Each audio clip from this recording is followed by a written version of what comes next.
In the summer of 1995, an 8-year-old girl and her family went camping at Pomona Lake in Kansas. They did it every year, an easy and familiar tradition. They arrived in the afternoon, and like always, the kids all ran straight down to the lake. They didn't even bother unpacking the car. After dinner, sometime between 7 and 8 p.m., she went to the car with her younger sisters and a few of the cousins that followed behind. They were all laughing and fighting over who was going to get there first. But none of them noticed what was waiting for them on the other side of the street. Hovering just over a nearby golf course was a silver triangular-shaped craft.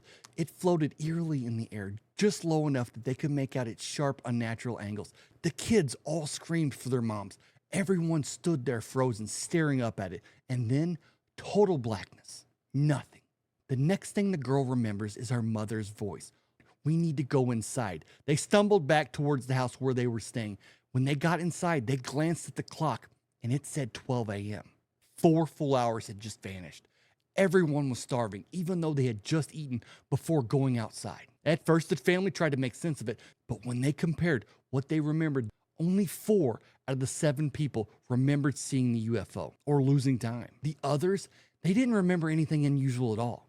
For years after that night, the girl tried to put it out of her mind, but it wouldn't let her, because not long after Pomona Lake, the dream started, and they never stopped. In the dream, she's sitting in a pitch black room.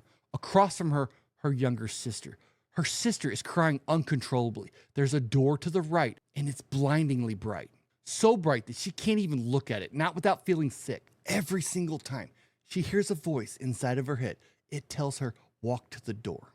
And every time she closes her eyes and steps forward. She has had that dream hundreds of times, each time exactly the same.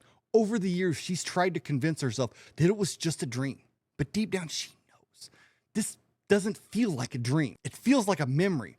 It feels like something she suppressed down deep inside, something that she wasn't supposed to keep. And she knows that whatever was behind that door, she was not ever meant to see. So something happened at Pomona Lake that night. And even though part of her is still trying to walk through that door, I don't know if that's a good idea. Damn it, man.